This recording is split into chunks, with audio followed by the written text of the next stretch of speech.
뉴욕 지하철에서 쥐가 뛰어다니는 걸 본 적 있나요? 그런데 한국 지하철은 너무 완벽해서 충격을 받았습니다. 뉴욕의 지하철은 한때 세계에서 가장 혁신적인 대중교통 시스템 중 하나로 꼽혔다. 하지만 지금 그 명성은 빛이 발했다. 여간은 어두컴컴하고 벽에는 그래피티가 가득하며 에스컬레이터는 자주 고장 나 있다. 지하철 내부는 지저분하고 악취가 풍기며 취객과 노숙자들이 좌석을 차지하고 있는 모습은 이제 익숙한 풍경이다. MIT에서 20년 넘게 교통공학을 연구해온 마이클 존슨 교수는 점점 신박해지는 미국 대도시의 대중교통 문제를 보며 고민에 빠졌다. 그는 뉴욕뿐만 아니라 로스앤젤레스, 시카고 등 여러 도시의 지하철을 조사했지만 상황은 크게 다르지 않았다. 범죄율이 급증하고 유지보수는 제대로 이루어지지 않으며 승객들의 불만은 날이 갈수록 커지고 있었다. 이대로는 안 된다. 어느 날 그는 인터넷에서 서울 지하철에 대한 기사를 우연히 접했다. 세계 최고의 지하철 시스템 중 하나로 손꼽히며 청결하고 효율적이며 안전하다는 평가가 쏟아지고 있었다. 유튜브에는 한국을 방문한 외국인들이 서울 지하철을 이용하며 감탄하는 영상이 넘쳐났다. 도대체 뭐가 그렇게 다르단 말인가? 직접 가서 확인해 봐야겠다는 생각이 들었다. 그는 곧바로 서울행 비행기 티켓을 예매했다. 잠깐, 단 1초면 충분합니다. 구독과 좋아요 버튼을 눌러주시면 채널 운영에 큰 힘이 됩니다. 클릭 한 번으로 저에게 큰 힘을 주시기 바라며 지금부터 이 매력적인 사연 속으로 함께 들어가 보실까요?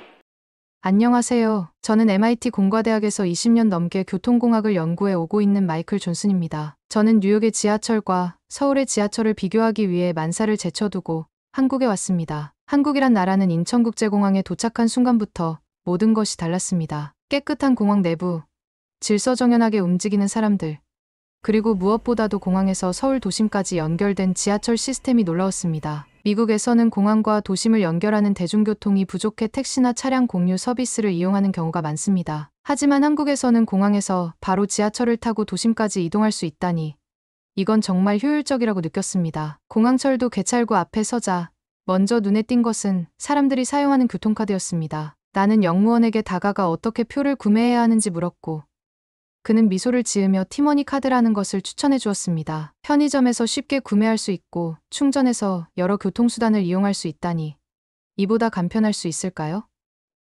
나는 곧바로 카드를 구입한 뒤 개찰구에 터치해 보았습니다. 부드럽게 열리는 문을 지나 플랫폼으로 내려가니 내부는 깨끗하고 안내 표지판이 잘 정리되어 있었습니다. 지하철이 도착하고 문이 열리는 순간 또 한 번 놀랐습니다. 내부는 마치 새로 지은 건물처럼 깔끔했고 좌석도 잘 정돈되어 있었습니다. 무엇보다 바닥에 쓰레기 하나 없이 깨끗했습니다. 뉴욕 지하철에서라면 상상도 할 수 없는 모습이었습니다. 나는 조용히 자리에 앉아 주변을 둘러보았습니다. 사람들은 대부분 스마트폰을 보고 있었고 일부 승객들은 독서를 하거나 조용히 창밖을 바라보고 있었습니다. 시끄럽게 떠드는 사람도 누군가를 불편하게 만드는 행동을 하는 사람도 없었습니다. 잠시 후 안내방송이 흘러나왔습니다. 한국어뿐만 아니라 영어, 중국어, 일본어까지 제공되는 것을 보고 또 한 번 감탄했습니다. 외국인도 쉽게 이용할 수 있도록 배려된 시스템이라니 정말 인상적이었습니다. 나는 지하철이 서울 도심으로 향하는 동안 창밖을 바라보며 생각했습니다. 이렇게 깨끗하고 조용한 지하철이 정말 가능한 일이었나?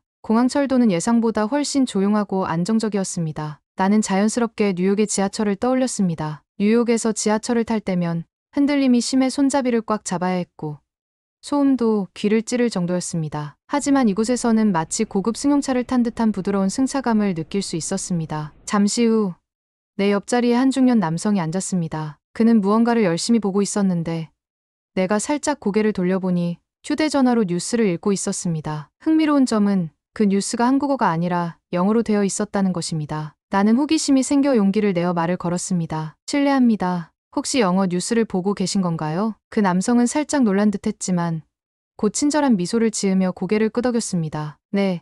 한국에서는 주요 뉴스 사이트들이 영어 서비스를 제공해서 외국인들도 쉽게 정보를 얻을 수 있어요. 나는 다시 한번 놀랐습니다. 물론 미국에서도 여러 언어로 뉴스를 제공하는 경우가 있지만 지하철에서 이렇게 편하게 외국어 뉴스를 읽는 모습은 처음 보았습니다. 그는 덧붙였습니다. 서울에는 외국인들이 많이 살고 있어서 지하철 안내도 여러 언어로 제공되고 있죠. 영어뿐만 아니라 중국어나 일본어도 지원돼요. 나는 고개를 끄덕이며 다시 주위를 둘러보았습니다. 정말로 전광판에는 다음 정거장이 한국어, 영어, 중국어, 일본어로 번갈아 표시되고 있었습니다. 뉴욕 지하철에서는 고장난 전광판을 보는 게 더 익숙한 나에게 이 모습은 마치 미래의 대중교통을 보는 듯한 기분을 들게 했습니다. 곧 지하철은 서울역에 도착했습니다. 나는 자리에서 일어나면서 자연스럽게 바닥을 살펴보았습니다. 그런데 이상한 점이 있었습니다. 이렇게 많은 사람들이 오가는데도 바닥에 쓰레기 하나 떨어져 있지 않았습니다. 미국에서는 지하철에서 빈캔이나 종이컵이 굴러다니는 모습이 흔한데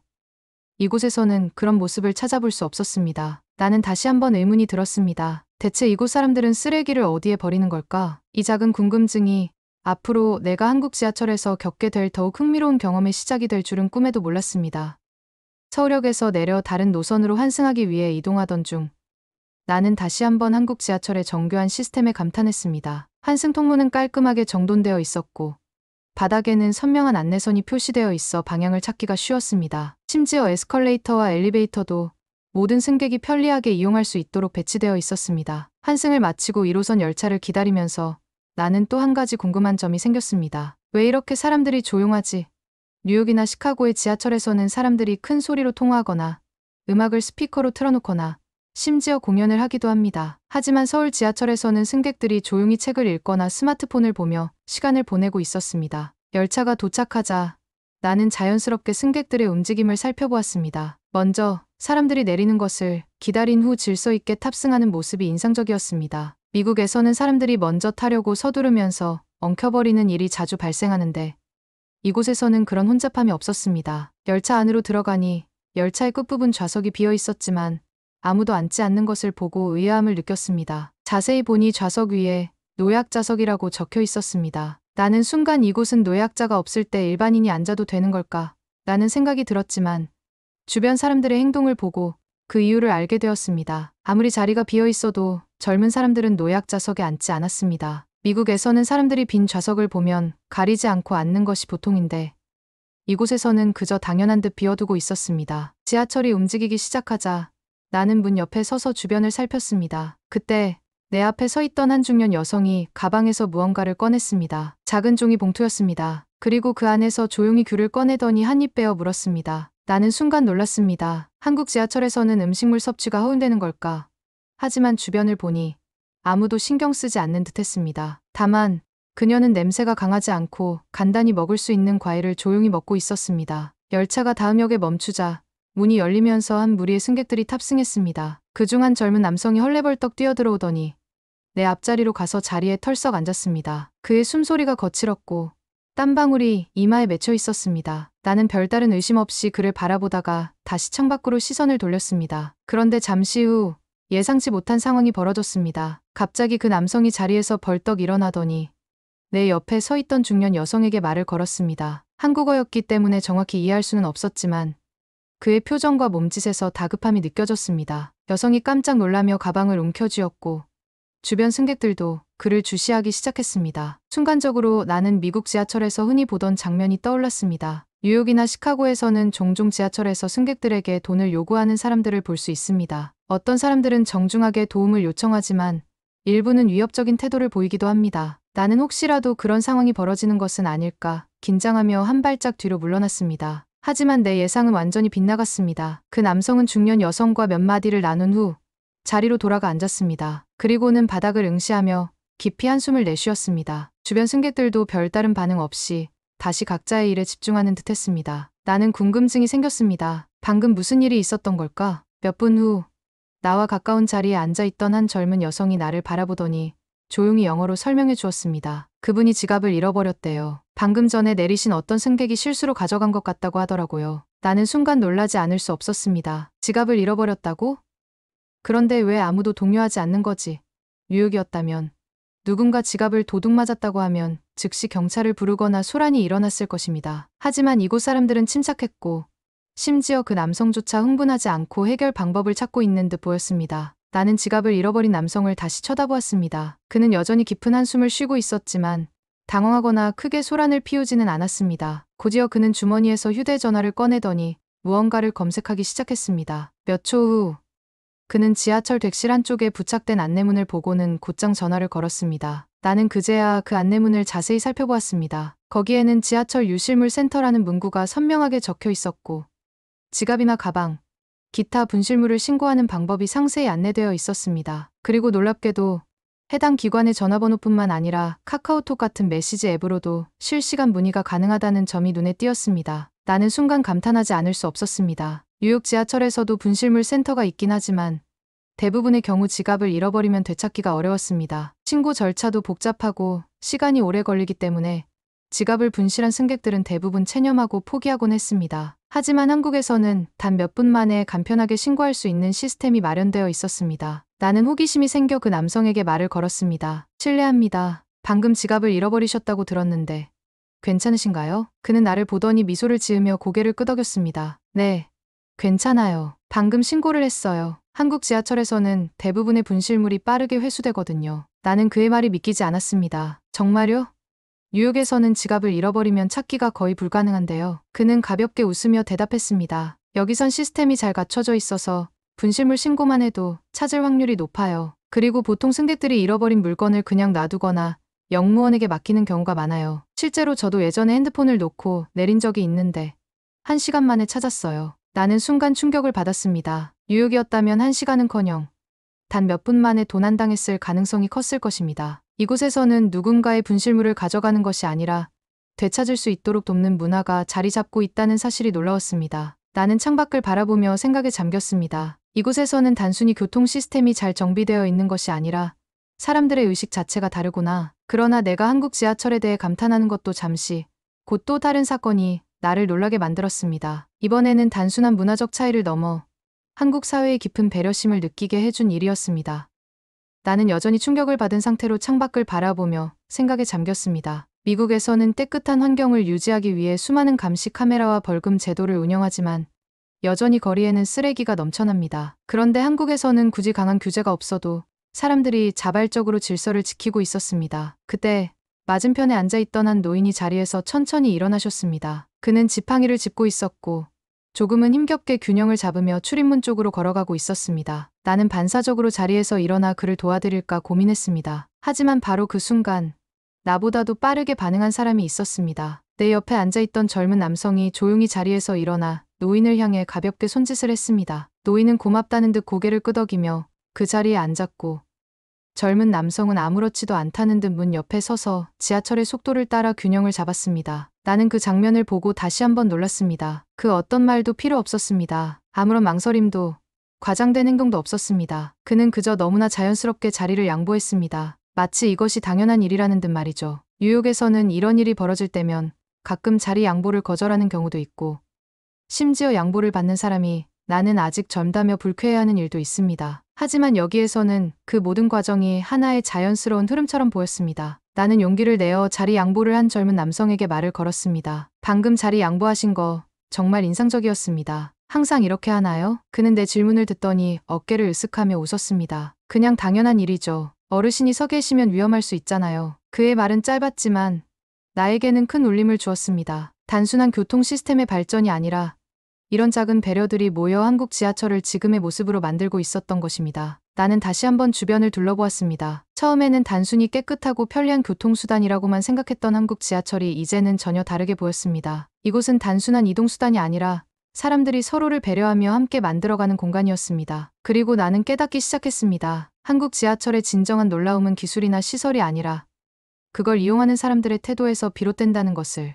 나는 여전히 자리를 양보한 젊은 남성의 태도가 머릿속에서 떠나지 않았습니다. 그냥 당연한 일이라는 그의 말이 계속 귓가에 맴돌았습니다. 그렇게 생각에 잠겨있던 그때 지하철은 또 다른 역에 멈췄습니다. 문이 열리자 한 아이를 안고 있는 젊은 어머니가 탑승했습니다. 그녀는 한 손으로 유모차를 끌고 있었고 다른 손으로는 아이를 안고 있었는데 확연히 무거워 보였습니다. 나는 순간적으로 뉴욕에서 봤던 비슷한 상황을 떠올렸습니다. 미국에서는 아이를 데리고 지하철을 타는 것이 결코 쉬운 일이 아닙니다. 승강장에는 엘리베이터가 없는 곳이 많고 개찰구를 통과하는 것도 번거롭습니다. 게다가 사람들이 잘 도와주지도 않기 때문에 엄마들이 혼자서 유모차를 들고 계단을 오르내리는 모습을 종종 볼 수 있습니다. 하지만 서울 지하철에서는 완전히 다른 광경이 펼쳐졌습니다. 어머니가 객실에 들어서자마자 그녀를 본 한 중년 남성이 재빨리 다가가 유모차를 잡아주었습니다. 그리고 반대편에 서 있던 젊은 여성이 자연스럽게 자리를 비우며 손짓했습니다. 여기 앉으세요. 그 어머니는 당황한 듯했지만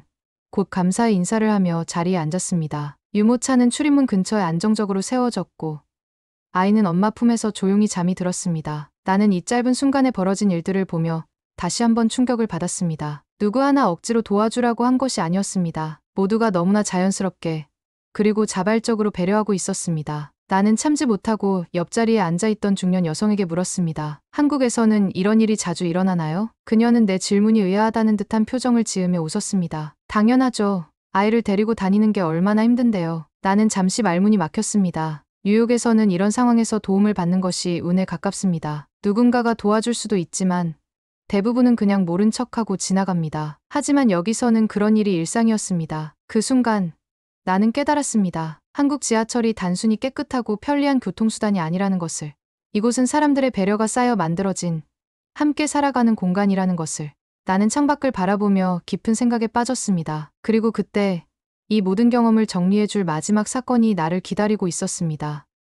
나는 한국에서의 마지막 지하철 탑승을 앞두고 있었습니다. 이제는 이 시스템이 단순히 효율적이고 깨끗하다는 것을 넘어서 한국인들의 문화와 가치관이 반영된 공간이라는 사실을 충분히 이해하고 있었습니다. 마지막으로 탑승한 지하철 안에서 나는 조용히 좌석에 앉아 주변을 둘러보았습니다. 여전히 승객들은 차분했고 바닥에는 쓰레기 하나 없었습니다. 노약 좌석은 여전히 비워져 있었고 자리 양보는 자연스럽게 이루어졌습니다. 그리고 출입문 근처에서는 어떤 승객이 서 있는 노인과 가볍게 대화를 나누며 목적지를 묻고 있었습니다. 나는 창밖으로 스쳐 지나가는 서울의 풍경을 바라보며 생각했습니다. 이것이 단순한 교통 시스템이 아니라 사회를 반영하는 거울이라면? 미국의 지하철은 단순히 낡고 더러운 것이 문제가 아니었습니다. 그것은 어쩌면 개인주의가 극대화된 미국 사회의 단면이었을지도 모릅니다. 반면 한국 지하철은 단순한 교통수단을 넘어 사람과 사람이 서로 배려하고 함께 살아가는 공간이었습니다. 열차는 종착역에 가까워졌고 나는 천천히 자리에서 일어났습니다. 그리고 개찰구를 통과한 후